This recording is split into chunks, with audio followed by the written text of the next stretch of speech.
Hello नमस्कार, welcome to अर्थनीती. Departmental PSI पूर्व परीक्षा आणि इकॉनॉमिक्स याच्याबाबत बऱ्याच विद्यार्थ्यांना डाऊट आहे. सिलेबसमध्ये एकच मुद्दा मेन्शन केलेला आहे आणि मग त्याच्यानुसार कुठल्या पुस्तकातून काय वाचायचं. आणि ज्यावेळेला आपण इकॉनॉमिक्स एखादा बुक घेतो त्याच्यामध्ये भरपूर टॉपिक आहेत आणि मग त्या सगळ्या टॉपिक्समधून डिपार्टमेंटल PSIला नेमकं काय विचारलं जातं आणि सिलेबसमध्ये मेन्शन केलेल्या व्यतिरिक्त कुठल्या टॉपिकवर PYQ आहेत, प्रश्न विचारलेले आहेत, असा सगळा एकंदरीत हा पार्ट आजच्या लेक्चरमध्ये डिस्कस करू.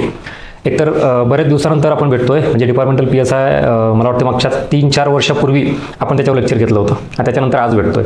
त्यामुळे डोंट वरी, आता इकॉनॉमिक्स आणि डिपार्टमेंटल PSI प्री ह्याच्याबाबतचे सगळे डाऊट्स तुमचे इथं क्लिअर करू. रिगार्डिंग सिलेबस, त्याच्यानंतर बुक्स कुठलं वाचायचं, काय करंटचा डेटा कुठला येतो, बजेटवर प्रश्न येतात का, वॉट एव्हर जे काय असेल ते. आणि जो आत्ताचा व्हिडिओचा पार्ट आहे तो कम्प्लिटली सिलेबस ओरिएंटेड, ज्याला आपण सिलेबस डिकोडिंग म्हणतो, टॉपिक्स सब टॉपिक्स याच्याबाबत क्लिअरिटी देईल. नंतर सेपरेट व्हिडिओ येईल तो तुमचा PYQ ॲनालिसिसचा. त्याच्यामध्ये मी तुमचे काय 3-4 पेपर आहेत आत्तापर्यंत झालेले, ते मात्र व्यवस्थित इन डिटेल आपण डिकोड करू, एक एक प्रश्न घेऊन त्याच्याबद्दल. त्यामुळे इथं मी फक्त आता एक ओझरता आढावा देईल रिगार्डिंग सिलेबस. हे इथं PYQचा ओझरता आढावा, एक काही असे PYQ आहेत की ज्याच्यावर तुम्हाला प्रश्न आलेले आहेत हे सांगण्यासाठी. चलो सुरू करू. हा तुमचा सिलेबस, त्यातही इकॉनॉमिक्स इथं मेन्शन केलेलं आहे. हे इथं भारतीय अर्थव्यवस्था आणि त्याच्यामध्ये जागतिकीकरण, उदारीकरण, खाजगीकरण, ग्लोबलायझेशन, लिबरलायझेशन, प्रायव्हेटायझेशन यांच्या विशेष अभ्यासासह संपला. सुरू होते खतम हो गया, म्हणजे सुरुवातच केली होती सिलेबस वाचायला आणि संपून गेला एवढाच. आता ह्याच्यावर तुम्हाला 10 क्वेश्चन प्लस मायनस, कधी 9 होतील, कधी 8 होतील. करंटचा अँगल पकडला तर मग 11वा प्रश्न म्हणता येईल, पण 10 प्रश्न आपण गृहीत धरू इथं. ठीक आहे, या सिलेबसवर तुमच्या इथं मेन्शन केला आहे भारतीय अर्थव्यवस्था आणि इथं हे एवढे कीवर्ड्स. आता हा एकच टॉपिक आहे ॲक्च्युली. ह्याच्यामध्ये याला आपण नवीन आर्थिक सुधारणा, न्यू इकॉनॉमिक पॉलिसी, किंवा यालाच आपण LPG पॉलिसी, LPG धोरण, नवीन आर्थिक धोरण या नावाने ओळखतो. तसं बघायला गेलं तर डिपार्टमेंटल PSIच्या इकॉनॉमिक्समध्ये फक्त एकच टॉपिक आहे तुम्हाला, आणि हाच सगळ्यात मोठा गैरसमज आहे, हाच पहिला ट्रॅप आहे. एकाच टॉपिकच्या आपण मागे लागतो आणि एकच टॉपिक करून जर परीक्षेला जात असाल तर मग आता तुमचे मार्क्स बरेच जाणार आहेत. या इकडं हा दिलेला सिलेबस बघितला आपण. आता याच्या व्यतिरिक्त PYQ वरून, मागच्या झालेल्या प्रश्नपत्रिकेवरून मी काढलेले टॉपिक आहेत, हे माझ्या मनाचे नाही आहेत. आता सांगतो इथून पुढं एकूण सिलेबस जो आहे इकॉनॉमिक्सचा डिपार्टमेंटल PSIसाठी, ह्याच्यामध्ये टॉपिक्स कुठले कुठले आहेत तर मी 3 कॅटेगरी केली आहे. फर्स्ट कॅटेगरी, सेकंड कॅटेगरी आणि थर्ड कॅटेगरी, हे ग्रुप केलेत असं आपण म्हणू. सो फर्स्ट कॅटेगरीमधला फर्स्ट ग्रुप म्हणजे क्लिअर कट आपला एकच टॉपिक जो मेन्शन केलेला आहे, LPG पॉलिसीवाला टॉपिक, नवीन आर्थिक धोरण किंवा आर्थिक सुधारणा, इकॉनॉमिक रिफॉर्म्स म्हणतो आपण, जी की कधी झाल्यात 1991ला. हा तुमचा सिलेबसमध्ये मेन्शन केलेला एकच टॉपिक आहे. आता दुसरी कॅटेगरी हे जे आहेत सिलेबसमध्ये टॉपिक मेन्शन केलेलं नाही आहेत, पण हे मी इथे जे तुम्हाला आता सांगणार आहे हे याच्यावर आलेले प्रश्न त्याच्यावरून मी काढलेले आहेत, म्हणजे ह्याला आपण PYQ बेस्ड टॉपिक म्हणू. मग आता आपल्याला हा टॉपिक तर करायचाच आहे बाय डिफॉल्ट, त्यासोबत हे पण टॉपिक करायचे, जे काही ते लिस्ट देईल तुम्हाला मी आता. त्याच्यानंतर तिसरी कॅटेगरी आहे, म्हणजे आता याच्यावर एकही प्रश्न नाही असे पण टॉपिक सांगणार आहे तुम्हाला. म्हणजे हे पण कळू द्या ना की जर आपण एखादं पुस्तक घेतोय, समजा आता आपलं इकॉनॉमिक्स गाईड पुस्तक आहे माझंच, तुम्ही ते पुस्तक घेतल्यानंतर नियर अबाउट 28-30 टॉपिक आहेत, ठीक आहे, त्या पुस्तकात. आणि तुम्ही ते पुस्तक वाचल्यानंतर ह्या लेक्चरमार्फत तुम्हाला हे कळेल की फर्स्ट प्रायोरिटी असलेला टॉपिक हा जो तुमच्या सिलेबसला तो करायचा आहे त्या पुस्तकातून. सेकंड, आत्तापर्यंत आयोगाने सिलेबसमध्ये मेन्शन केलं नाहीत पण PYQ आलेले आहेत, म्हणजे तेही टॉपिक तुम्हाला करायचे आहेत. मग फर्स्ट अँड सेकंड कॅटेगरीमधले जे टॉपिक आहेत ते तुम्हाला त्या पुस्तकातून करायचे आहेत. आता हे झालं डूज, काय करायचं आहे. ॲट द सेम टाईम असे काही टॉपिक तिथं मेन्शन केलेले आहेत, मला वाटतं 6-7 टॉपिक येतील, मी त्याची लिस्ट काढलेली आहे. त्याच्यावर तुमच्या परीक्षेला एकही प्रश्न नाही. आणि मग ते डोंट्समध्ये येतं ना, ऑब्व्हियसली ते कशाला वाचायचं. म्हणजे समजा जर 400 पानाचं एखादं पुस्तक असेल आणि त्यातले लिटरली 100 ते 150 पानं हे तुमचे परीक्षेला नाहीच आहेत कामाला, तेवढं ओझं हलकं होईल ना. पण हे आपल्याला कळालं तर आपण ते स्किप करू ना. म्हणून काय करायचं आहे, काय वाचायचं, ॲट द सेम टाइम काय नाही वाचायचं हे पण आपण समजून घेऊ, म्हणजे क्लिअरिटी येऊन जाईल तुम्हाला. डिपार्टमेंटल PSIला इकॉनॉमिक्स हा 6 एवढा पार्ट आहे आणि तोच आपल्याला फोकस करायचा आणि तोच जास्तीत जास्त रिवाइज करायचा आहे. त्यामुळे first and second category is very important for your syllabus, हे इथं. आणि आता नो क्वेश्चनवाले कुठले आहेत ते, चला आता एक एक करू. फर्स्ट कॅटेगरी ऑब्व्हियसली एकच टॉपिक आहे, LPG वाला. आता सेकंड कॅटेगरी लिहून घ्या. चला जाणीवपूर्वक. आणि हां, हे सगळं आता तुम्हाला व्यवस्थित टेलिग्रामला मिळेल. अर्थनीती बाय गजानन बस्के टेलिग्राम सर्च करा, त्याच्यात तुम्हाला प्रॉपर इमेज मिळून जाईल. डिपार्टमेंटल PSIच्या सिलेबसबद्दल कुठले टॉपिक आहेत, POIQचे कुठले टॉपिक आहेत, त्याची प्रॉपर एक इमेज लिस्ट. आता तात्पुरतं सांगतो की तुम्हाला ह्याच्यामध्ये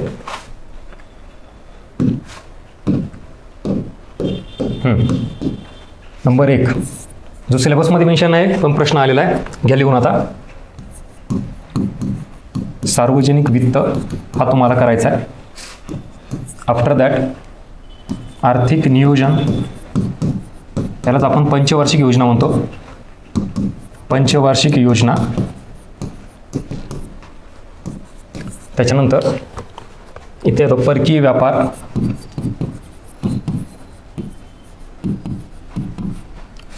त्याच्यानंतर ह्याच्या संबंधित असलेला टॉपिक आहे आंतरराष्ट्रीय संघटना.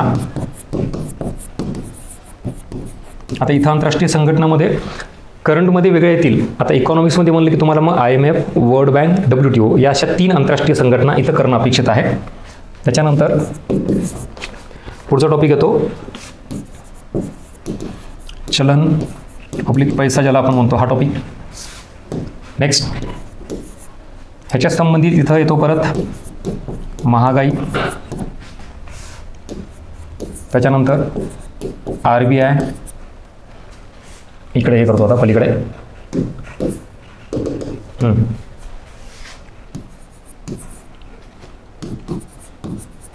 बँकिंग, त्याच्यानंतर वित्तीय बाजार किंवा वित्तीय व्यवस्था. इथं हे म्हणजेच नाणे बाजार, भांडवल बाजार हा टॉपिक. ठीक आहे. आता याच्यात टोटल 9 टॉपिक झालेले आहेत. हे कुठले आहेत जे सिलेबसमध्ये मेन्शन केलेले नाही आहेत पण याच्यावर प्रश्न आहेत. आता दाखवतो, या इकडं POIQ. हे जे आता इथं हे केलेले आहेत. पण ह्याच्या अगोदर आता अजून बेसिकवर एक टॉपिक क्लिअर करू. लिस्ट लिहून टाकू. त्याच्यामध्ये इथे येतात अर्थव्यवस्थेचे क्षेत्र, ही एक लिस्ट लिहून घ्या. अर्थव्यवस्थेचे क्षेत्र, मग याच्यामध्ये येतं कृषी, उद्योग, इंडस्ट्री हा टॉपिक आणि सेवा. त्याच्यानंतर अर्थव्यवस्थेचे प्रकार, ह्याच्यामध्ये येतं समाजवादी अर्थव्यवस्था, भांडवलशाही अर्थव्यवस्था आणि मिश्र अर्थव्यवस्था. आणि ह्याच्यातच इथं अजून एक लिहू शकता तुम्ही विकसित अर्थव्यवस्था आणि अविकसित अर्थव्यवस्था. हे आफ्टर दॅट आर्थिक वाढ, आर्थिक विकास. हां, आता हे सगळे टॉपिक आहेत. तुम्हाला सर हे कुठं आमच्या सिलेबसला आहेत, हे कधी कुठं काय केलेलं आहे किंवा कशानुसार करायचे आहेत, ह्याचा बेस काय आहे, ते व्हिडिओ शेवटपर्यंत बघा. होते काय आपल्याला हे सगळं जे आत्ता आहे ना, कदाचित फर्स्ट टाइम तुमच्या समोर येत असेल की सर हे तर आधी कधी आम्ही बघितलंच नाही, ऐकलंही नाही, आणि एवढे टॉपिक डिपार्टमेंटल PSIला करायचे आहेत का. तर लक्षात घ्या, कॉम्पिटिशन विचारात घेता आणि सगळं आपल्याला अशा हिडन गोष्टी पाहिजेत, माहीत करावं लागतात की जे इतर कोणी करत नाही. रिझल्ट येण्यात आणि न येण्यात हा डिफरन्स आहे आपला. आत्तापर्यंत गैरसमज हा होता की इकॉनॉमिक्स म्हणले की फक्त एकच, एवढंच सिलेबस दिलाय सर, आम्ही एवढंच केलं आहे. आणि आज आपण काय बाहेर काढलेलं एवढं सगळं, हे एवढे टॉपिक आहेत जे तुम्हाला गरजेचे आहेत. ह्याच्यातले काही टॉपिक डायरेक्टली प्रश्न आहेत, जसं की RBIवर प्रश्न आहे, बँकिंगवर प्रश्न आहे, परकीय व्यापारावर प्रश्न आहे, पंचवार्षिक योजना, म्हणजे हे जे आहेत ना, हे ह्याच्यावर डायरेक्टली प्रश्न आहेत. आता इथं जे ह्याला मी वेगळा बॉक्स केलेला आहे, ह्याच्यावर भलेही डायरेक्टली नसतील पण इनडायरेक्टली इथं कामाला आहे. अजून ह्याला आपण बेस म्हणू, बेसिक टॉपिक म्हणू.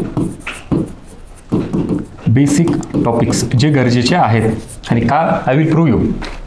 या इकडं आता. येस, चला. काय आपल्या देशात बँकांची बँक म्हणून ओळखली जाते.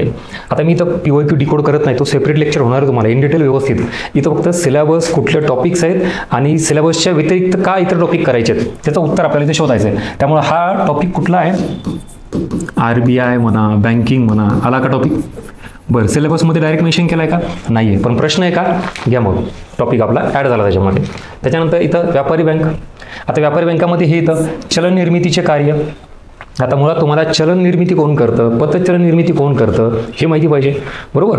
RBIला देशात चलन निर्मितीचा अधिकार आहे, सरकार आणि RBIला, आणि व्यापारी बँकाला तो अधिकार आहे का, तर नाही.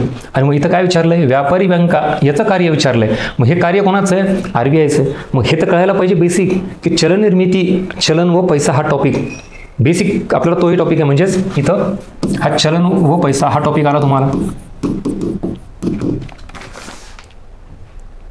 आले इथं कुठले कुठले क्लिअर झाला. हा एक चलन व पैसा टॉपिक आणि RBI आणि त्याचा कुठला बँकिंग, जो की सिलेबसमध्ये कुठं मेन्शन केला आहे का, नाही केला आहे. पण प्रश्न आहेत का, आहेत. मिळाली नवीन डायरेक्शन.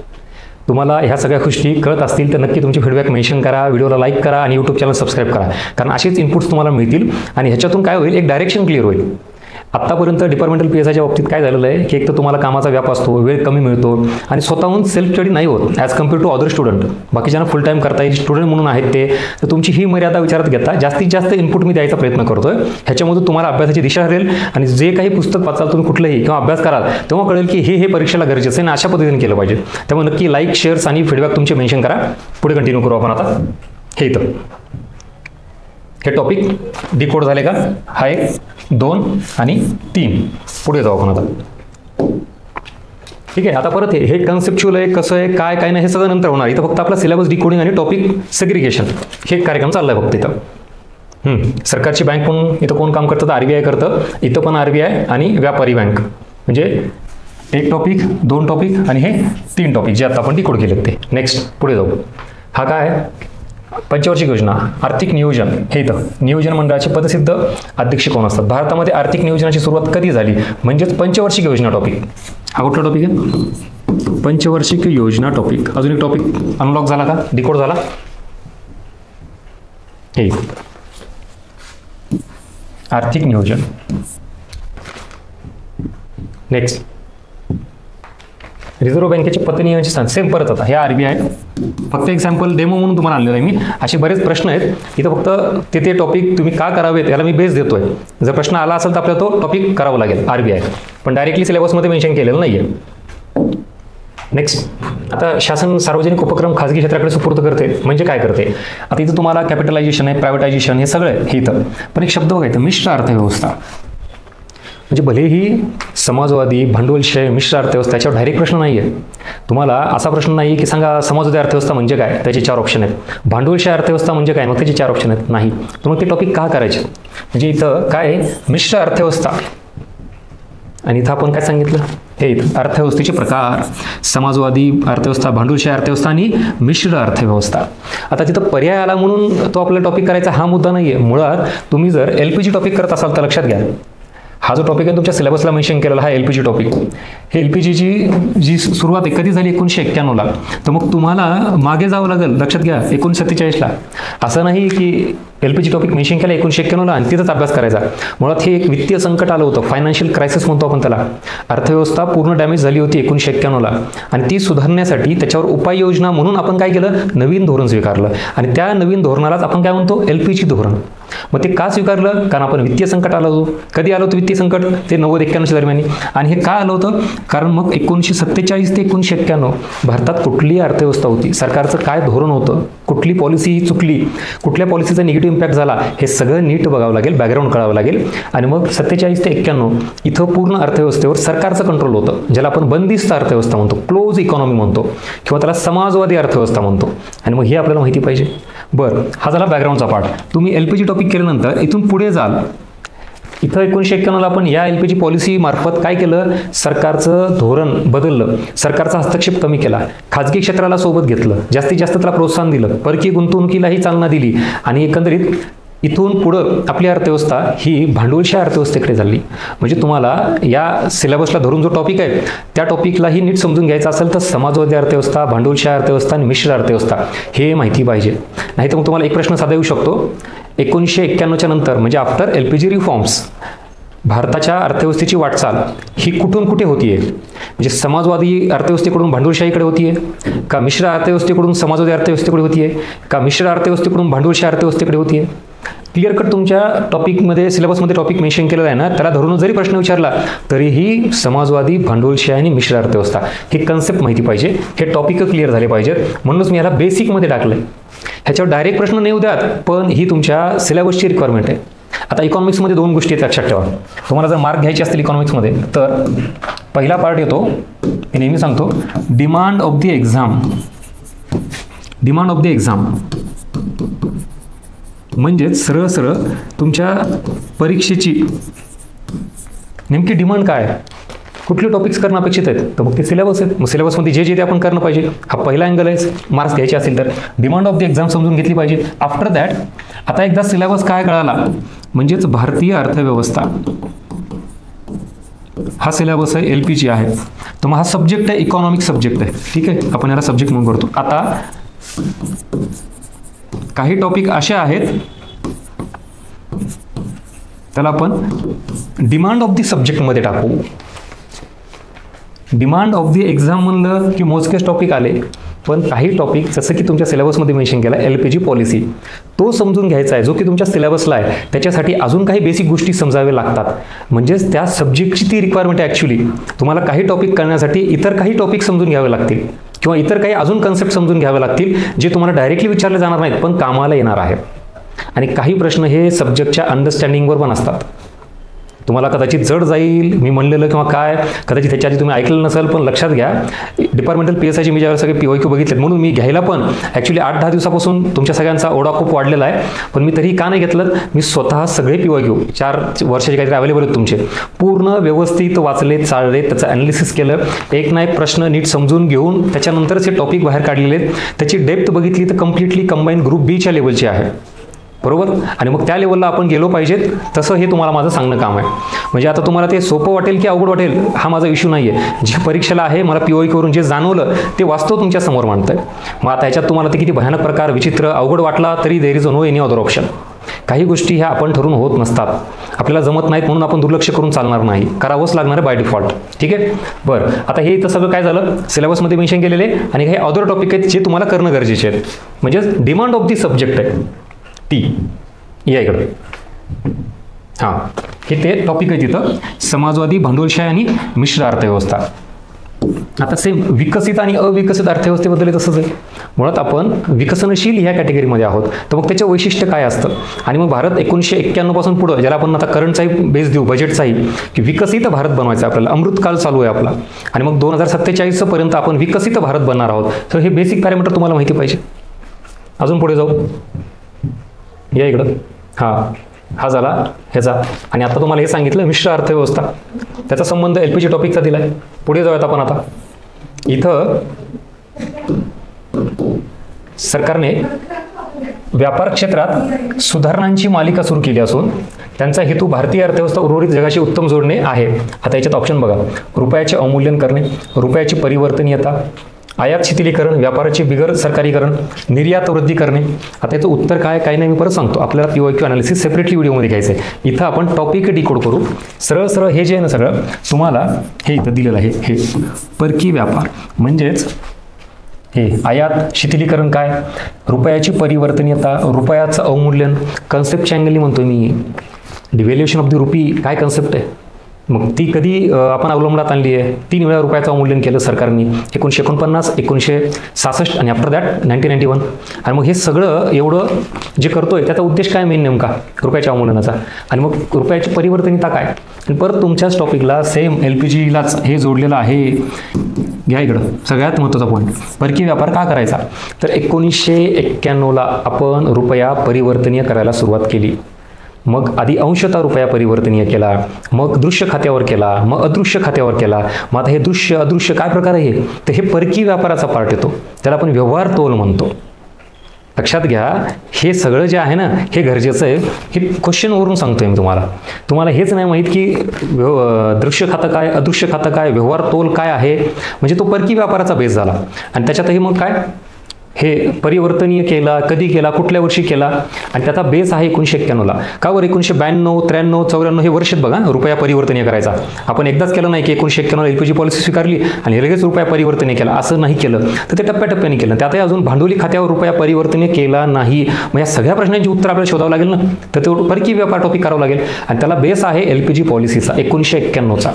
आणि मग 1947 ते 1991 सेम जे बॅकग्राऊंड मी तुम्हाला आत्ताच सांगत होतो, 47 ते 91 इथं मात्र ह्या ड्युरेशनमध्ये रुपयाच्या परिवर्तनीवर बंधने होती. आणि मग ती का होती, का नाही, मग हे सगळंच आपल्याला परत त्या बॅकग्राऊंडमध्ये बघायचं आहे. आणि ह्यालाच इथं मग तो कायदाही तुम्हाला माहिती पाहिजे, फॉरेन एक्सचेंज रेग्युलेशन ॲक्ट, फेरा ॲक्ट म्हणतो आपण, आणि त्याला रिप्लेस करून पुन्हा कुठला आला, फेमा ॲक्ट आला. मग हे सगळं इथं अपेक्षित आहे. म्हणजे कुठला टॉपिक आला, परकीय व्यापार टॉपिक. या इकडे अजून एक टॉपिक अनलॉक केला, हा परकीय व्यापार. आता मी तिथं टिक करत चाललो आहे, एक एक क्लिअर, जे की सिलेबसमध्ये मेन्शन केले नाहीत पण प्रश्न आहेत आपल्याला. नेक्स्ट, आता हा प्रश्न बघा. म्हणून आता मी त्या बॅचमध्ये काही लेक्चर्स तुम्हाला असे देणार आहेत, तुम्हाला थोडंसं काय कामाचं आहे आम्हाला, या इकडं ह्याच्यातनं हे वाक्य वाचा. आता ह्याच्यासाठी एक असा प्रश्न जर तुम्ही जर केलात तर इतरांच्या तुलनेत लगेच पुढे जाता तुम्ही. नॉर्मल साधा प्रश्न सगळे सॉल्व्ह करणार आहेत, आपल्याला थोडा डेप्थमध्ये वाक्यरचना न समजणारा प्रश्न टॅकल करायचा आहे. दीपा नायर यांनी ही कन्सेप्ट दिलेली आहे, ग्लोबलायझेशनची, जागतिकीकरणाची व्याख्या दिलेली आहे. सो देशाच्या राजकीय सीमा ओलांडून आर्थिक कार्यात कपात, देशाच्या राजकीय सीमा ओलांडून आर्थिक क्रियांचा विस्तार, औद्योगिक क्षेत्रासाठी जागतिक बाजाराचा उदय, शेती औद्योगिक क्षेत्रासाठी जागतिक बाजाराचा उदय, हे वाचल्यानंतर त्यातही तिथं परीक्षेमध्ये मी नेहमी सांगतो सगळ्याच एक्झामला तिथे जे प्रेशर असतं ना तुमच्यावर, त्याच्यात हे असे वाक्य समजणार आहेत का आपल्याला. मग ह्याच्यासाठी किती व्यवस्थित कन्सेप्ट क्लिअर लागणार आहेत. ह्याच्यात हे ज्याला माहिती ना ते सुद्धा इथं अडकणार आहे. का, कारण हे असे वाक्य, मग ह्या वाक्याला आपण तयार आहेत का. ॲज इट इज कुठलं तरी एखादं बुक आपण टार्गेट करतो, पाठ करतो आणि पुढे जातो, अशाने रिझल्ट येत नाही. एक क्वेश्चन, एक मार्क महत्त्वाचा आहे ना आपल्याला. तुम्ही हे किती मेहनत करताय, किती आयुष्य पणाला लागलं, हे चांगलं माहिती, मी जवळून बऱ्याच जणांच्या टचमध्ये आहे. मग ह्या मेहनतीला मला तीच तळमळ, माझी बाकी काहीच नाही. बाबांनो, माझ्याकडून जेवढं शक्य इकॉनॉमिक्सचं मी तुम्हाला तो क्रक्स द्यायला तयार आहे. तुम्हाला जड जाईल, थोडं झेपणार नाही, कारण केलं नाही आपण आधी, किंवा मग सर ह्या लेवलला जाऊन करायचं आहे का, दुसरा ऑप्शन नाही. हां, मी तुम्हाला असेही काही प्रश्न सांगेल की जे आउट ऑफ सोर्स आहेत, आउट ऑफ बॉक्स आहेत, तिकडं नका हात घालू. म्हणजे जे की इकॉनॉमिस्ट, अर्थतज्ञ, सिद्धांत ते जाऊ द्या, सोडून द्या. पण किमान काही गोष्टी आहेत लिटरली आपण कन्सेप्ट क्लिअर केल्यानंतर ना हे लगेच इथं सॉल्व्ह होतात. ह्याच्यामध्ये हे वाक्य असे कधी कळतील, जेव्हा आपल्याला काही आर्थिक क्रिया म्हणजे नेमकं काय, त्याचा काय विस्तार आहे, ही राजकीय सीमा हा काय प्रकार आहे सगळा, आणि इथं अशा वेगवेगळ्या वाक्यांचा, शब्दांचा उलगडा आपल्याला जर करायचा असेल तर आधी तेवढी डेप्थ गाठली पाहिजे. हा एकच प्रश्न हा पूर्ण टर्निंग पॉईंट ठरतो. ठीक आहे.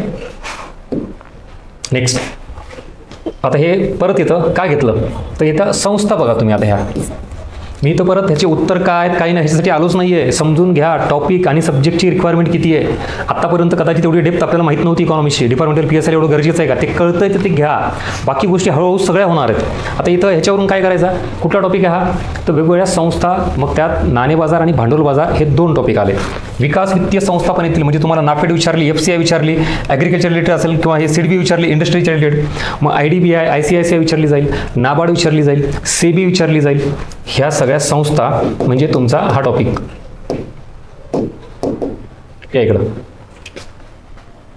हे इथं वित्तीय बाजार झाला का क्लिअर. ह्याच्यात नाणे बाजार आणि भांडवल बाजार 2 करायचे आपल्याला. आणि नाणे बाजार आलं म्हणले की परत बँकिंग त्याच्यामध्ये आलंच इन्क्लुडिंग.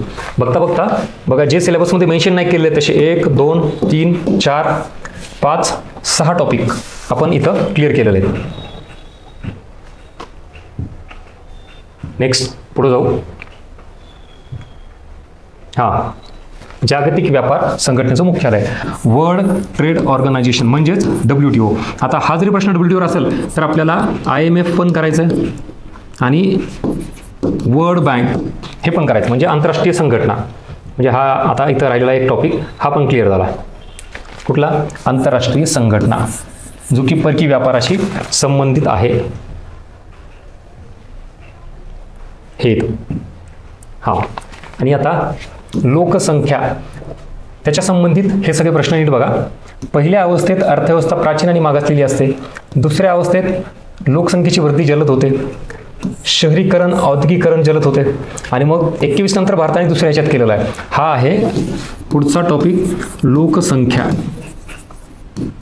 कोर इकॉनॉमिक्सचा नाही, म्हणजे जे आपण सगळे टॉपिक कोर इकॉनॉमिक्सचे कन्सेप्टच्या अँगलने बघणार आहेत त्याच्या बाहेरचा आहे, पण तुम्हाला तोही करायचा आहे. ह्याचा संबंध येतो इथं आर्थिक वाढ, आर्थिक विकास याच्याशी सुद्धा येतो. म्हणजे तर देशाच्या अर्थव्यवस्थेच्या विकासाच्या अवस्थेमध्ये जसं आपण डेव्हलप होत जातो, ग्रोथ होत जाती, तसं लोकसंख्येच्या रचनेमध्येही बदल होत जातो. जन्मदर मृत्यूदरातही फरक पडतो आणि अवस्थाही बदलत जातात आणि त्याच्यानुसारही लोकसंख्येच्या अवस्था आहेत. मग प्राथमिक, द्वितीयक, तृतीयक अवस्था. लोकसंख्या विस्फोट भारतात कधी झाला, पहिल्या अवस्थेत जन्मदर का मृत्यूदर का कमी का जास्त, हे सगळे परत हे येतं. हे शहरीकरण औद्योगिकरण हे ह्याच्या संबंधित आहे, क्लिअर कट. हे लोकसंख्येच्या अवस्था at the same time development stages देशाच्या अर्थव्यवस्थेच्या, म्हणजे लोकसंख्या हा टॉपिक. परत लोकसंख्येवरचा प्रश्न आहे 2011ची जनगणना. आता इथं भारतीय अर्थव्यवस्था ही प्रामुख्याने परत ग्रामीण अर्थव्यवस्था म्हणजेच अर्थव्यवस्थेचे क्षेत्र, परत लोकसंख्या टॉपिक. आता तुम्हाला मागे घेऊन जातो. एकंदरीत कन्क्लुजन झाल्यानंतर या इकडं सगळ्या टॉपिकला टिक केलेलं आहे. आता इथं जो महागाई आहे राहिलेला आहे, मला सांगा याच्यावर प्रश्न आहे कुठला, चलन व पैसा, आणि याच्यावरही प्रश्न आहे.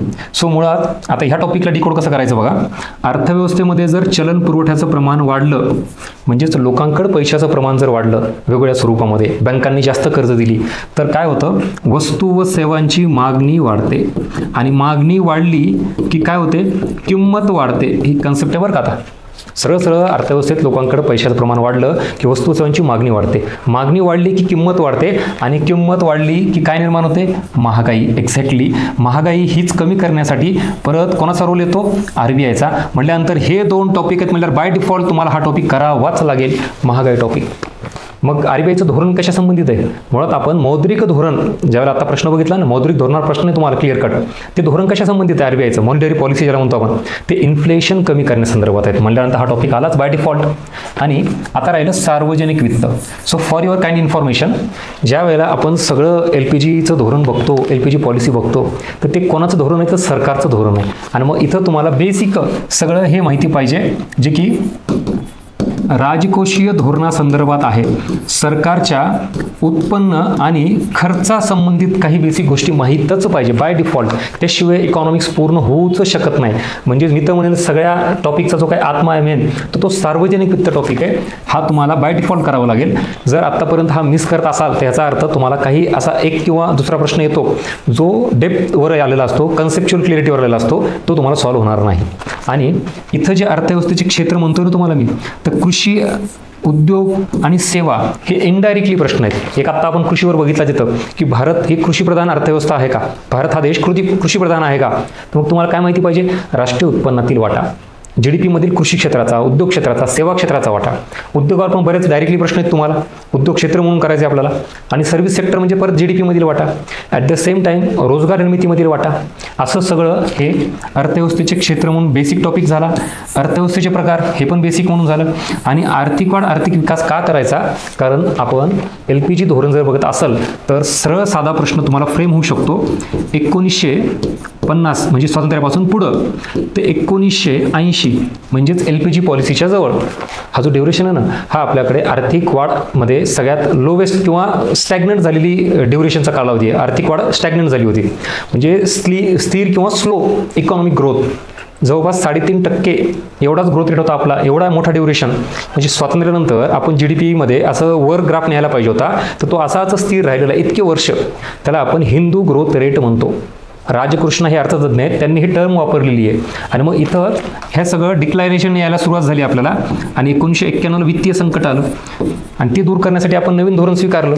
आणि त्याच्यानंतर मात्र मग काय झाली, ग्रोथ जास्त पाहायला मिळाली, कारण देशांतर्गत गुंतवणूक वाढली, परकीय गुंतवणूक वाढली आणि इंडस्ट्रियलायझेशन झालं, वस्तू व सेवांचं उत्पादन वाढलं, राष्ट्रीय उत्पन्न वाढून GDP ग्रोथ रेट पाहायला मिळाला. असा सगळा हा आर्थिक वाढ, आर्थिक विकासाचा परत बेसिक पार्ट आहे. ही कन्सेप्ट पण तुम्हाला जर माहीत नसेल तर मग तुम्ही काय इकॉनॉमी शिकलात.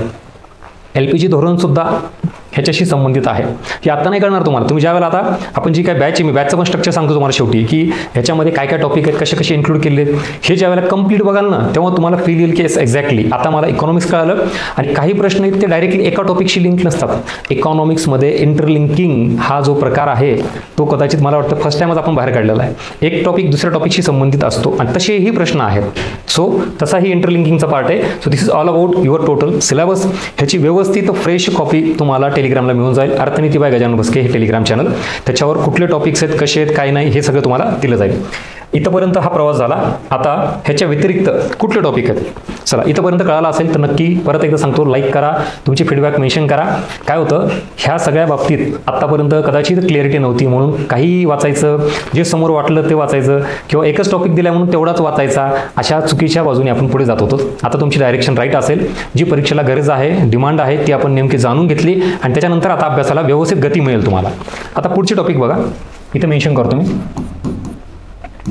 राष्ट्रीय उत्पन्न हा टॉपिक, त्याच्यानंतर दारिद्र्य हा टॉपिक, बेरोजगारी हा एक टॉपिक, त्याच्यानंतर कर प्रणाली टॅक्सेशन हा एक टॉपिक. आफ्टर दॅट मानव विकास, त्याच्यानंतर शाश्वत विकास, सर्वसमावेशक विकास आणि अजून काय असे टॉपिक आहेत. आता ह्याचा तुम्हाला कुठंही उल्लेखही नाही आणि प्रश्नही नाही. म्हणजे एवढा मोठा हा सिलेबस जो काही आहे, जो आपण बघितला, त्यातही काही टॉपिक आहेत की ज्याच्यावर प्रश्नच नाही आहेत. आणि हे तुम्हाला इथं तेवढंच हलकं ओझं होईल की एखाद्या बुकमध्ये हे टॉपिक दिसले ह्याला लास्ट प्रायोरिटी द्या. आता हे स्किप करायचे की नाही हा तुमच्या निर्णय आहे. म्हणजे ह्याचा अर्थ असं नाही की आत्तापर्यंत प्रश्न आला नाही म्हणजे आता पुढच्या परीक्षेत येणारच नाही.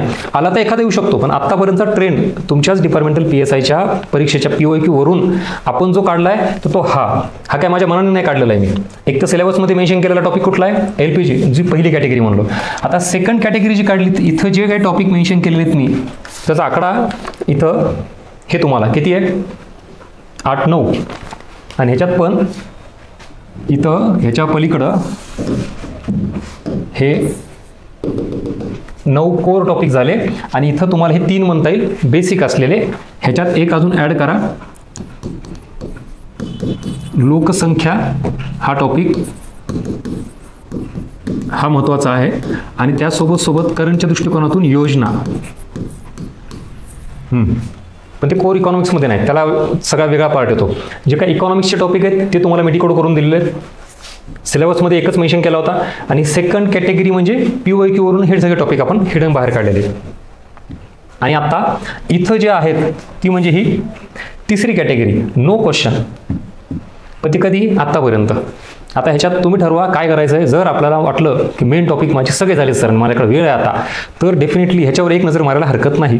जे काही तुमच्याकडे पुस्तक आहे त्याच्यामध्ये हे टॉपिक असतात, एक वाचा. पण असं नको व्हायला की तुम्ही ह्याच्यावर फोकस केला आणि एवढे टॉपिक वाचले आणि किती क्वेश्चन आला, 1 किंवा 2, हरकत नाही ना. आला तर येईल ना प्रश्न, किती 1 किंवा 2. अरे पण 10 पैकी जवळपास 8 प्रश्न होते, 8 क्वेश्चन. हे कशावर येणार होते, हे इकडे ह्याच्यावर. आपण हातचं सोडलं आणि धावत्याच्या मागे लागलो, असं होता कामा नये. म्हणून मी डूज अँड डोंट्स केलेलं आहे. क्लिअरिटी आली. आता तुम्ही इथून पुढे वाचताना हे टॉपिक लास्ट प्रायोरिटी ठेवायचे आणि फर्स्ट प्रायोरिटीवाले कुठले टॉपिक, हे सगळे इतरचे. आणि ह्याच्यामध्ये ऑब्व्हियसली LPG धोरणवाला तर हा असणारच आहे, हा विषयच नाही काही. So this is all about syllabus decoding. Topic कुठले आहेत, कशा पद्धतीने काय काय करायचं आहे आपल्याला, बेसिकवाले कुठले प्रश्न डायरेक्टली यायला लागलेत, असा हा सगळा आकडा तुम्हाला दिलेला आहे. आणि याच्यामध्ये इथं हे सगळं POQच्या आधारावर झाल्यानंतर आता येऊयात सोर्स. सो हे इकॉनॉमिक्स गाईड बुक आहे, महाराष्ट्रात सगळीकडे अवेलेबल आहे. हे तुम्ही कुठल्याही बुक सेंटरला जर विचारलात, डायरेक्टली घेण्यापेक्षा एकदा बघून घ्या. ह्याच्यामधून बऱ्याच गोष्टी रिफ्लेक्ट होतील तुम्हाला. म्हणजे मी म्हणलं ना, कंबाईनच्याच लेवलला तुमचे प्रश्न आहेत आणि तुम्ही डिपार्टमेंटल PSI म्हणून वेगळे काय अप्रोच ठेवू नका, असं माझं ओपिनियन आहे. बाकी तुम्ही ठरवा काय करायचं आहे. आणि मी सगळं इथं सांगतोय म्हणून ॲज इट तुम्ही फॉलोच केलं पाहिजे, अजिबात माझा अट्ठास नाही. शेवटी तुम्ही ठरवा काय. सो हे बुक आहे, हे बुक घेतला तरी तुम्हाला हे सगळे जे मी टॉपिक सांगितलेत का, हे तुम्हाला याच्यात व्यवस्थित मिळतील. बेसिक कन्सेप्ट, त्याच्यातले फॅक्ट्स असतील, काय सगळा एरिया क्लिअर होईल. वन स्टॉप सोल्युशन डिपार्टमेंटल PSIच्या प्रीसाठी, इकॉनॉमिक्ससाठी. म्हणजे एकच टॉपिक आहे, हा मोठा गैरसमज दूर झाला का आज खरं सांगायचं प्रामाणिकपणे, की सर आम्हाला 1 किंवा 2च टॉपिक आहेत. म्हणूनच मी वेळ काय घेतला, उगाच तुमच्यासमोर ब्लाइंडली काहीतरी येणार तेवढं सांगणार, हा एवढंच करा, अजिबात नाही. मग ती चुकीची डायरेक्शन आहे. तुम्हाला जर कोणी मोजकं म्हणत असेल की नाही हे 2 आणि 3च टॉपिक करा, कारण ते आधी पेपर झाले नव्हते, पण नंतर पेपर झालेत ना, आपल्याकडे सोर्स आहेत ना. जेव्हा मला वाटतं काहीतरी 4-5 वर्षापूर्वी फक्त एकच पेपर अवेलेबल होता, त्याच्या बेसिसवर आपण तेवढं सांगू शकत होतो. त्याच्यानंतर पेपर अवेलेबल झाले. स्वतः एकंदरीत 4 पेपरचा आढावा घेऊन मग मात्र क्लिअर कट एवढी टॉपिकची लिस्ट लिखतीये जी तुम्हाला दिलेली आहे, आणि ती आपल्या ह्या इकॉनॉमिक्स गाईड बुकमध्ये कव्हर होती. More than sufficient for the economics. आणि ह्याच्यातले पण सगळे टॉपिक लाईन टू लाईन करायचे नाहीत. ह्याच्यातला जवळपास हा एवढा एरिया, हा इकडचा, हा तुम्हाला कम्प्लिटली लास्टला ठेवायचा आहे. विचार करा, म्हणजे ह्याचे जवळपास काय नियर अबाउट 100 पानं हे तुमचे वाचतील ना. म्हणजे पुस्तक जे काय असेल तिथे 200-250 पानच वाचायचे, आणि त्याच्यावर जास्तीत जास्त रिव्हिजन द्यायचं आहे. आणि त्याच्यानंतर आता ह्याच्याबाबत बॅचचं स्ट्रक्चर आपण एक डिसाईड केलेलं आहे. इफ यू आर इंटरेस्टेड तर तुम्ही ती बॅचही लावू शकता. बॅचचं स्वरूप असं आहे, कम्प्लिटली ऑनलाईन आणि रेकॉर्डेड लेक्चर्स असतील याच्यामध्ये, जे की ऑलरेडी रेकॉर्ड झालेले आहेत ते तुम्हाला तिथं उपलब्ध मिळून जातील. आपलं अर्थनीतीचं ॲप आहे, अर्थनीती ॲप प्ले स्टोअरला सर्च करा, किंवा आपल्या टेलिग्रामला त्याची मी लिंक टाकेल. त्याच्यानंतर डिपार्टमेंटल PSIचा जो काही प्रीचा सिलेबस आहे तो पण कुठला, इकॉनॉमिक्सचा, जो आता आपण डिस्कस केला तो तुम्हाला तिथं व्यवस्थित टॉपिक वाईज ते लेक्चर्स उपलब्ध होतील. 1 तास, 1.25 तास, 1.5 तास असं व्हेरी आहे ते लेक्चर. नियर अबाउट 1-1.5 तासाचं एक लेक्चर असेल तुम्हाला, आणि मग तो टॉपिक व्यवस्थित तिथं कव्हर करून जाईल. कुठल्या टॉपिकमध्ये 2 लेक्चर असतील, कुठल्या याच्यामध्ये 3 लेक्चर, टॉपिक छोटा असेल तर एकच लेक्चर, त्याच्यानुसार. पण तुमचा पूर्ण जो काही डिपार्टमेंटल PSIचा सिलेबस आहे जो आपण इथं मेन्शन केलेला आहे ते सगळं तिथं मिळेल तुम्हाला. PYQ analysis most important. आता इथं आपण ओव्हरऑल जे घेतलं PYQ त्याचं काय कारण होतं, तुम्हाला मला टॉपिक सांगायचे होते की याच्यावर प्रश्न आला आहे जो सिलेबसमध्ये मेन्शन केलेला नाही, पण आपल्याला तो करावा लागेल. पण आता इथं PYQ अनालिसिस म्हणजे प्रॉपर तो तुमचा प्रश्न, एक पेपर, त्यातले 10 क्वेश्चन, आणि त्या क्वेश्चनमधला पूर्ण प्रश्न, त्याचे 4 पर्याय, सगळे व्यवस्थित हे PYQ अनालिसिस तुम्हाला त्याच्यामध्ये मिळून जातील. मग त्याच्यावर काय अर्धा 1-1 तासाचे 2-2, 3-3 लेक्चर जे होतील ते घेऊ. आणि मोस्ट इम्पॉर्टंट MCQ टेस्ट. आता तुम्हाला वेटेज फारच कमी आहे, त्याच्यामुळे तिथं काय 100-100ची टेस्ट घेऊन तुम्ही एवढं काय करणार आहे, म्हणजे उगाच हेवी डोस पण कामाचा नाही आहे. तर याच्यामध्ये एक काय 20-25 जे काय असेल त्याची ते लेंथ ठेवून तुम्हाला इथं 2 प्रॉपर टेस्ट विथ डिस्कशन हे पण हे करेल. ह्याच्यात पण अजून काय हे करायचं असेल तर आपण त्या वेळेला ठरवू. पण असं हे सगळं स्ट्रक्चर आहे, म्हणजे एकतर रेकॉर्डेड असेल पूर्ण तुमचा सिलेबस, PYQ अनालिसिस, त्याच्यासोबत MCQ पण, आणि हे बुक फक्त तुम्हाला परचेस करावं लागेल हे लक्षात घ्या बॅचच्या व्यतिरिक्त. मग ते ऑनलाईन तुम्ही मागू शकता किंवा कुठल्याही बुक स्टोअर घेऊ शकता. आणि मग ह्या बुकला एकदा तुम्ही परचेस केल्यानंतर दुसरं इतर कुठलं मटेरियल तुम्हाला जे फ्री मिळणार आहे हे जर घेतलात, प्लस ह्याच्यासोबत इथं जे याला आपण स्टडी मटेरियल म्हणू, ते तुम्हाला PDF स्वरूपात हे उपलब्ध असेल. मग ह्याच्यामध्ये जो इकडचा पार्ट आहे ना, हे लोकसंख्येची नोट्स सेपरेटली PDF तुम्हाला व्यवस्थित मिळून जाईल. त्याच्यामध्ये जेवढं काय दिलं आहे मोर दॅन इनफ तुमच्या एक्झामसाठी. योजनेची सुद्धा भरपूर मोठी योजनेची एक लिस्ट जी आत्तापर्यंत विचारलेल्या परीक्षेमध्ये आहे तीही तुम्हाला दिलेली आहे. म्हणजे वेगळं कुठलंही सर्च करायची गरज नाही मटेरियल. हे 2 झाले इकॉनॉमिक्सच्या पलीकडं, म्हणजे इकॉनॉमिक्स गाईड बुकमध्ये तुम्हाला काही गोष्टी असतीलच, पण त्याच्या पलीकडे हे मिळेल. आफ्टर दॅट करंट इकॉनॉमिक्ससाठी असेल तुम्हाला इथं मिळेल बजेट अँड सर्वे. ह्याची पण मराठीमध्ये बरं का, एक्झाम ओरिएंटेड, उगाच असं नाही बल्कि काहीतरी दिलं आहे तर ते केंद्राचंही आणि महाराष्ट्राचंही बजेट आणि सर्वे त्याची पण PDF मिळेल. त्याच्या व्यतिरिक्त परकीय व्यापाराचा काही डेटा, आता तुम्हाला परकीय व्यापार टॉपिक आहे, LPG पॉलिसी आहे, म्हणल्यानंतर आयात आली, निर्यात आली, परकीय गुंतवणूक आली, FDI, राईट, परकीय चलनसाठा आला, ह्याची कम्प्लिटली अपडेटेड करंट आकडेवारी हे इथं परकीय व्यापाराची, ह्याची सुद्धा PDF तुम्हाला आपल्या टेलिग्रामला मिळून जाईल. त्याची फक्त झेरॉक्स प्रिंट तुम्हाला काढावी लागेल. त्याच्यानंतर इतरही कुठलंही काहीही असू द्यात जे काही करंट रिलेटेड इकॉनॉमिक्स आहे ते मी तुम्हाला यूट्यूबचा असेल, टेलिग्राम मार्फत असेल, हे मी देतच असतो. ते तुम्ही फक्त फॉलो करा. आणि असंही तुमच्या परीक्षेला जेवढी गरज आहे तेवढंच घ्या, बाकी कितीही घेऊन ते काय माहिती का, माझं काम सोपं आहे किती तुम्हाला द्यायला, पण ते बिनाकामी आहे ना. त्यामुळे असंही नका करू की उगाच सगळंच घ्यायचं आणि करायचं काहीच नाही. मोजकं तुम्हाला काय आपल्याला एक लक्षात घ्या, अजून एक कुठं चुकतं विद्यार्थी म्हणून, आपण सगळं करत बसतो आणि सगळं गमावतो, असं करू नका. मी कंबाईनच्या विद्यार्थ्यांना तेच सांगतो, लो हँगिंग फ्रुट्स थिअरी ही कन्सेप्ट लक्षात ठेवा तुम्ही पण. लो हँगिंग फ्रुट्स थिअरी हा काय प्रकार आहे, हाताला येणारं फळ आधी घ्या. म्हणजे तुमच्या परीक्षेत सुद्धा साधे साधे प्रश्न आहेत. म्हणजे उदाहरणार्थ समजा 10 क्वेश्चन आले तुम्हाला तुमच्या परीक्षेमध्ये, सो 10 पैकी एक लक्षात घ्या, 1 किंवा 2 प्रश्न हे डेफिनेटली अवघड असणार आहेत, out of source out of books असणारच आहेत, ॲक्सेप्ट इट, मान्य कराय. कधी कधी तर 3 प्रश्न असतील, पण आता दुसरे प्रश्न जवळपास 7 ते 8 प्रश्न हे मात्र कम्प्लिटली तुमच्या अभ्यासावर, स्टडीवर, अंडरस्टँडिंगवर आणि तुमच्या बुक्समधून कव्हर होतात. आता विद्यार्थ्यांचा प्रॉब्लेम काय होतो, असा 1 किंवा दुसरा प्रश्न असतो, त्याच्या मागे लागतो आपण उगाच बिनाकामी, सरी कुठून आला, मग ते कसं करायचं, राहू द्या ते नंतर बघू ना. आधी जे काही तुमच्या समोर वाढलेलं आहे ते व्यवस्थित घ्या, जे टॉपिक आपण दिलेले आहेत ते समजून घ्या. अशा पद्धतीनं हे सगळं इथं ह्याला म्हणायचं लो हँगिंग फ्रुट्स थिल. म्हणजे जो एरिया हातातला आहे तो व्यवस्थित करा, परफेक्ट करा. म्हणजे साधं तुम्हाला हे विचारलेत मौद्रिक धोरणाचे साधनं कुठले आहेत, संख्यात्मक, गुणात्मक किंवा चलननिर्मिती कोण करतं, RBI करतं की व्यापारी बँक करतं, बरोबर, रुपयाची परिवर्तनीयता वगैरे काय, म्हणजे ते येणार आहे ते परफेक्ट करा.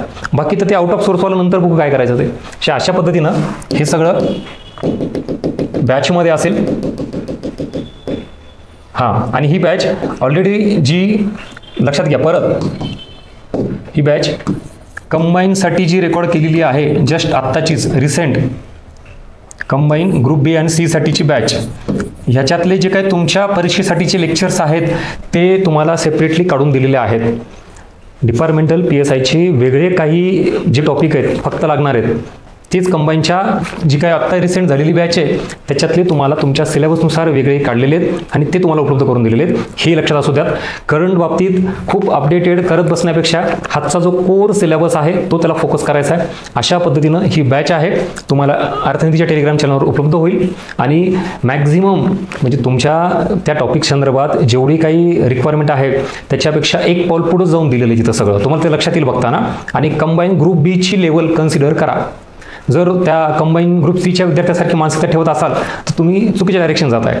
ग्रुप सीच्या विद्यार्थ्यांनी मागे काय केलं, जेव्हा ह्या परीक्षा आधी वेगळ्या व्हायच्या, परत एकत्र व्हायच्या, परत वेगळ्या झाल्या, ते 2-3 वेळा झालं ना, तर ग्रुप सीच्या विद्यार्थ्यांना असं वाटायचं की नाही सर ग्रुप सीची एक्झाम म्हणल्यानंतर प्रश्न कमीच येतील, साधेच येतील. तसं नाही. कधी कधी आयोगाने असं केलं की ग्रुप बीचा पेपर सोपा टाकला पण ग्रुप सीचा पेपर अवघड टाकला. इकॉनॉमिक्सबद्दल बोलतोय मी. त्यामुळे काय आपल्याला तयारी अशी ठेवायची ग्रुप बीच्या लेवलनी, मग पेपर कुठलाही येऊ द्या ना, कारण प्रयोग करायला वेळ नाही आपल्याला आणि मग परत 1 वर्ष 2 वर्ष बर्बाद करायचे का. असंही तुमची ॲड काय मला वाटतं एवढी रेग्युलर येत नाही, जशी की कंबाईनची राज्यसेवेची कंटिन्यू समजा असतेच वर्षी, त्यामुळं इतर रिस्क घेऊ नका. म्हणून कंबाईन ग्रुप बी आणि सीची जी आपली रेकॉर्डेड बॅच आहे त्यातले तुमच्या सिलेबसनुसार लेक्चर्स बाजूला केलेत आणि ते एक व्यवस्थित तुम्हाला कंपाईल करून दिलेलं आहे. त्यातही एखादं एक्स्ट्रा अजून टॉपिक कुठला असेल तर ते मी ते आवर्जून टाकेल, ते सगळं बघा. पण एवढं आहे, जर इकडं ह्या बॅचला समजा 80+ लेक्चर असतील लेक्चर्स, ते एवढे तुम्हाला नाहीत, तर तुम्हाला हा आकडा नियर अबाउट 40च्या आसपास येईल लेक्चरचा. आणि तेवढी बघायची तयारी ठेवा. तू ना सर आम्हाला 10, 12, 15 लेक्चरची सवय तेवढ्यात बघत असेल तर ते वरवरचं इकॉनॉमिक्स झालं. म्हणजे तुमच्याही परीक्षेला किती टॉपिक रिक्वायर आहेत बघा ना, ते लिस्ट कमी मनानं काढली का माझ्या POQ-वरूनच आहेत आणि मग तेवढ्या टॉपिकला किमान एवढा तरी न्याय द्यावंच लागेल आपल्याला. सो नियर अबाउट एक 40च्या आसपास लेक्चर्स तुम्हाला बघावे लागतील, पण मग मात्र पूर्ण इकॉनॉमिक्स तुम्हाला कव्हर होईल. अशा पद्धतीने हे सगळं स्ट्रक्चर आहे. होप सो तुम्हाला सिलेबस डिकोडिंग प्रॉपर झाली आहे, काय जे करायचं आहे ते लक्षात आलं, काय लास्टला करायचं ते लक्षात आलं आणि बॅचबद्दलची अजून इन्फॉर्मेशन व्यवस्थित टेलिग्रामला तुम्हाला मिळेल. त्याचं काय ड्युरेशन किती आहे, व्ह्यूज किती आहेत, फीज किती आहेत आणि त्यात अजून काय काय गोष्टी असतील वगैरे सगळं व्यवस्थित मिळेल. हा मेन माझा पर्पज होता सिलेबस डिकोडिंगबद्दलचा. पुढे नंतर सिलेबसच्या सोबत POQ ला लिंक करून एक पेपर POQचं घेऊ आणि मग पुढे अजून तुमच्या रिक्वायरमेंटनुसार काय असेल त्या वेळेला आपण ते भेटत जाऊ. So thank you so much for watching. भेटूया परत पुढच्या नवीन एका व्हिडिओसोबत POQ ॲनालिसिसच्या. थँक्यू.